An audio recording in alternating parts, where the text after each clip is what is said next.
सबसे पहला काम हमने ये किया कि उनके अपॉइंटमेंट पे स्टे लेके आ गए कोर्ट से, और वो इतने हैं कि वो मानते भी नहीं हैं, और इसमें पूरा साथ इनका एसआरए दे रहा है। अगर एसआरए नहीं सुधरेगा ना तो आगे चल के बॉम्बे के स्लम का क्या हाल होगा ये कोई नहीं बता सकता है। मतलब इतना क्या गरीब लोगों का तुम लोग खून चूसोगे यार। तो ये क्या हुआ है, पुराने डेवलपर ने भी काफ़ी लोगों को खुन्नस की वजह से अपात्र किया कि आज मैं आपके सहयोगी हूँ और आपके अगेंस्ट जिस दिन मैं गया उसने आपको अपात्र कर दिया। तो ये तो गलत बात है ना बॉस। हाईकोर्ट में ऑलरेडी याचिका दाखिल हो गई है, क्योंकि जो सक्षम अधिकारी हैं गीतांजलि शिर्के उनके पास जाओ, मॅडम काय झालं माझं, अरे मी काय करू, वरती ऊन प्रेशर आहे।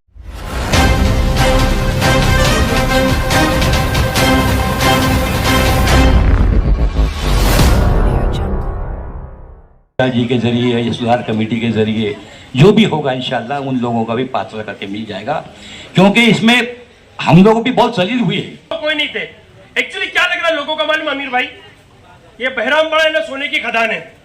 जो आपको पुलिस चौकी से घड़ी घड़ी फोन आ रहा है, मैं आपको क्योंकि ये मीटिंग नहीं होने दे रहे थे और ये वर्षा गायकवाड़ ताई की बदौलत और पंकज साहब की बदौलत ये मीटिंग हो रही है। मैं आपको मोटी मोटी 3 बात बताता हूँ। मैं यही चाहता हूँ कि हम सब जब दूसरे बिल्डर को लेके आए तो हमको लगा चलो अच्छा नाम है, अपना काम ये करेगा, लेकिन जैसे लोगों ने आपको ऑलरेडी बताया इसने अपने हमारे साथ क्या क्या किया है, कितनी रुकावटें हमारे सामने डाली हैं, लेकिन वही वापस अल्लाह ताला अपने साथ में है और आप लोग मेरे साथ में हो। नमस्कार, मैं राजहंस मौर्य, आप देख रहे हैं ZEN10 न्यूज़। इस वक्त हम उपस्थित हैं बहरामपाड़ा, एक गजीन इलाका, एक बहुत ही प्रसिद्ध इलाका है बांद्रा में, जिसमें आप देख सकते हैं आज यहाँ पर बिल्डर की समस्याओं को लेकर स्थानीय लोगों के साथ में जो रोष और जो वाद और विवाद उनको अपने भरोसे पे लेने के लिए कहीं ना कहीं आज बहराम सुधार कमेटी रहवासी के द्वारा यहाँ पर जो एक मंच पे जो है जो यहाँ के स्थानीय लोग हैं उन्हें विश्वास में लेते हुए पूरा काम करते हुए नज़र आ रहे हैं, जिसमें डेवलपर और साथ साथ जो कमेटी के जितने लोग थे उन्होंने भी अपनी कई सारी बातों को यहाँ पर रखा, जिस पर भरी बरसात में हमने देखा कि पूरे स्थानीय जो लोग थे आज वो बरसात गिर रही है पर वो उठने को तैयार नहीं है। कहीं ना कहीं अपने झोपड़पट्टी के सुधार को लेकर, अपने भविष्य को लेकर कहीं ना कहीं वो चिंताजनक है, ये भी हमें साफ नज़र आ रहा है। इन्हीं सब चीज़ों को लेकर यहाँ पर जो पहुँचे जो कमेटी के सदस्य हैं, जो पंकज जी हैं, जो DLH बिल्डर के खिलाफ जिन्होंने आज ये मंच को साझा किया है, हम उनसे कुछ ना कुछ जानने का प्रयास करेंगे। बिल्कुल हल होगा मसला, क्योंकि सामने वाले ने बहुत सी अड़चनें हमारे सामने रखी थी, लेकिन एक एक चीज़ को हम लोग मिटिगेट करके उसका तोड़ निकाल के आगे अभी यहाँ तक पहुँचे हैं। सबसे पहला काम हमने ये किया कि उनके अपॉइंटमेंट पे स्टे लेके आ गए कोर्ट से, और वो इतने हैं कि वो मानते भी नहीं हैं, और इसमें पूरा साथ इनका एसआरए दे रहा है। अगर एसआरए नहीं सुधरेगा ना तो आगे चल के बॉम्बे के स्लम का क्या हाल होगा ये कोई नहीं बता सकता है। मतलब इतना क्या गरीब लोगों का तुम लोग खून चूसोगे यार। बहराम नगर की जनता आपसे बहुत उम्मीद रखती है, DLF का प्रेशर आने से क्या आप पीछे हटेंगे ये चीज़ से? सर अभी तक हटा क्या? जब मैं 19 में आया था तब शाहपुर जी बिल्डर था, तो लोग ने बोला चैलेंज देता हूँ कि आप शाहपुर जी को निकाल नहीं पाएंगे, निकाल किया ना हमने। तो जब शाहपुर जी को निकाल सकते तो ये लोग कौन है? और जब तक देखो सर, मैं एक चीज़ समझता हूँ, अगर पब्लिक का सपोर्ट तुम्हारे पास है ना तुम कभी फेल नहीं होगे। लेकिन ये जनता के साथ तो आए कई सालों से सिर्फ धोखा होते जा रहा है, तो आगे ये लोगों का फ्यूचर कहाँ नसीबा ये लोगों को दिखने मिल रहा है? नहीं सर, अभी तो हमारे पास तो 4 बिल्डर और तैयार हैं। अगर ये जैसे हट जाते, और ये देखो कानूनी कार्रवाई से ही हटेंगे, और उसके हम लोग पूरे सक्षम हैं उसको बाहर निकालने में। पंकज जी, एक प्रोपेगेंडा फैलाया जा रहा था कि आपने बिल्डर से कोई बहुत बड़ा डिमांड किया था, उस बारे में क्या राज है वो? सर वो कोई राज नहीं है, वो एक क्या बोलते हैं, एक कैजुअल टॉक जैसे करते हैं ना, उसको एक बहुत बड़ा रूप दिया गया। और वो भी मेरी डेवलपर के साथ बात नहीं हुई थी, उनका एक दलाल है महमूद देशमुख। कैजुअली हम बैठे थे, क्या पंकज भाई क्या लगता है आपको, कितना आपको मिलना चाहिए? मैं बोला सर मैंने तो इतने 6 साल से मेहनत की है, तो मेरे को ऐसा लगता है कि मुझे 125 करोड़ मिलना चाहिए। अगर तुमको नहीं देना था तुम क्या बोलते कि नहीं पंकज भाई ये बहुत ज़्यादा है? आपने क्या किया, उसका हुआ बना दिया कि पंकज ओझा ब्लैकमेल कर रहा है कि जब तक 125 नहीं मिलेंगे हम काम होने नहीं देंगे। ऐसी तो कोई बात है ही नहीं। और ये मैंने मेरी कीमत रखी ना, आपको मेरी कीमत नहीं अच्छी लगती, आप बोलोगे नहीं एज बहुत ज़्यादा है, उसका आप प्रोपेगेंडा बना के मेरे सामने यूज़ करोगे तो देखो सर, जो आदमी सच्चा होता है ना और ऊपर वाला जिसके साथ होता है, शुरुआत में पब्लिक लोग को भी लगा हाँ पंकज भाई ऐसा कैसे बात कर रहे हैं, लेकिन आज मैं श्योर हूँ कि 90% लोगों का जो फितूर था ना वो निकल गया है। आज वो समाजों की बात आती नहीं। DLF को अपॉइंट करने से पहले क्या आप लोगों ने डॉक्यूमेंट्स की मांग नहीं रखे थे? बिल्कुल मांग रखी थी, हमने उनको क्लियरली बोला था कि 4 मुद्दे हैं सर। सबसे पहला अहम मुद्दा है पहले माले का। यहाँ देखो, ये 40 साल पुरानी स्कीम है, यहाँ लोग 50-50 साल पहले से रह रहे हैं, पहले माले वाले। शाहपुर जी पालन जी ने जब एक बिल्डिंग बनाई थी 2006 में, तो उन्होंने भी कॉम्पनसेशन दिया था पहले माले वालों को। और मैं जिस भी बिल्डर से बात करता हूँ, मैं बोला सर भाड़ा ठीक है, पुराना भाड़ा ठीक है, लेकिन सबसे पहले आपको पहले माले वालों का कॉम्पनसेशन नक्की करना पड़ेगा। आप जब भी कॉस्टिंग करें तो बोले हाँ सब करेंगे। तो मैंने 4 चीज़ की मांग की थी कि पुराना रेंट आपको देना पड़ेगा, बोले हाँ दिया। नया रेंट आपको मार्केट रेट के हिसाब से देना पड़ेगा, बोला दिया। मैं बोला तीसरा पहले माले वाले लोग का कॉम्पनसेशन देना पड़ेगा, बोला दिया। और मैं बोला आप मुझे क्या देंगे वो आपको नक्की करना पड़ेगा, और ये मुझे आप लिखित में दे दीजिए, बोले आपको ज़रूर दे देंगे। फिर उन्होंने क्या बोला, हमको क्या पता कि पब्लिक तुम्हारे पीछे है कि नहीं, तो पहले हमको GBR में आप एज ए डेवलपर अपॉइंट कराओ। तो मैंने सबसे मशवरा किया, मैं बोला क्या करना चाहिए।